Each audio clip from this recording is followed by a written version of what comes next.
welcome to Let's Talk About It. Ako ang inyong host. Ito si Ashley at ito ang podcast na walang iniiwasan, lahat pag-uusapan.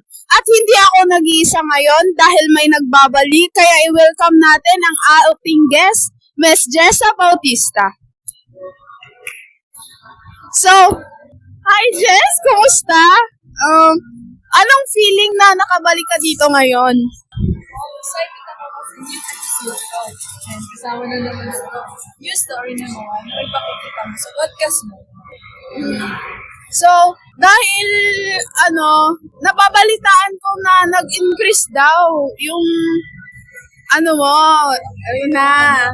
Hindi ako nag-i-expect na mag-i-increase yun kasi biruan lang naman yung sinasabi ko sa mga video ko. Video, ganon. Pero, sa feelings? For me, masaya ngayon kasi di ba nag-increase tapos mas lalong sumikat. Yes. And madaming followers na nag-a-accept. So, di ba dahil buwan ng mga puso, kumusta naman? Meron bang Wala eh. Wala. Pero dahil buwan ng mga puso naman, hindi naman siya sinasabi na dahil sa magjowa ganon. So, anong paano ng pamilya, mga kaibigan? Family? For me, more on, business ngayon eh. And sa friends, wala din eh. Wala din. May story ako. Yan ang gusto ko. Story. Sige, spill the tea. Okay na? Game. High school pa. High school kami nun.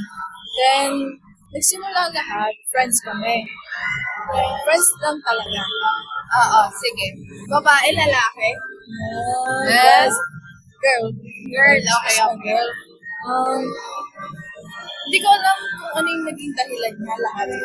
Bigla niya na lang akong layuan. So, di mo alam kung anong reason, magka nilayuan, ganon. Yes. Ang naging dahilan siguro is yung pag-act ko sa kanya ng service, yung more on act of service ako. Pero, parang na-misunderstanding yung love language. yes. Love language mo. Yes. Nagsimula yun nung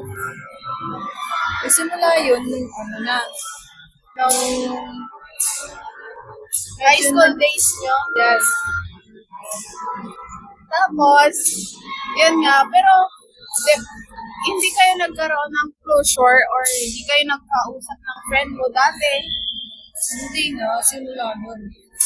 Ang naging dahilan nun is, di ba nga, in-act of service ko siya. Yeah. Tapos, expected niya siguro na may gusto ko sa kanya. Pero, wala naman talaga. Pero, wala. Act of service as a friend. as a friend. So, hindi ka rin niya tinanong, bigla ka din niyang iniwasan, di ba? So, naiintindihan ko naman na masakit sa part mo yun. Yes. Gusto ko lang i-clarify lahat yun. Kung ano yung naging dahilan. Kaso, nalaman ko sa ibang tao. Sa friend niya. Sa friend niya, na siguro friend mo din. Yes. So, bakit daw? Yun nga, nabanggit niya na baka daw may gusto ako dun sa friend ko na hindi naman tama. Kasi nga, more on act of service ako sa mga tao, friend ko, lalo na pag close ko yung friend. Hindi ka niya tinanong, bale, iniwasan ka na lang niya bigla. Yes. So, kumusta ang buhay na yun?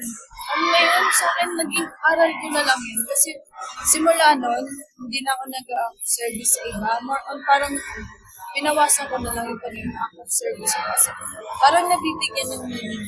Mabibigyan ng mali siya, yung para sa'yo wala namang mali siya talaga. Wala naman talagang mali siya. Yun lang. So, bali yun lang yung natutunan mo sa nangyari sa buhay mo. Ayun, so, doon na tayo nagtatapos. So, maraming salamat sa panunood. And may gusto ka pa bang sabihin? I-shout out. For me po, sana maging aral to sa lahat kasi hindi naman lahat ng friend mo is kahit bigyan ka lang ng act of service, hindi po siya as in may gusto sa'yo or what, is care lang po as a friend. Yeah. And for me po sa mga nag-act of service for her friend or classmate, medyo bawasin din po kasi minsan na ano nila na hindi nila alam kung ano talaga yung meaning na. Pero depende na lang siguro yon sa kaibigan mo. Kung Oo. ganun sa tao, Depende na lang sa ganun ka talaga, di ba? So, yun lamang po. Maraming salamat. At sa susunod muli, ito ang Let's Talk About It!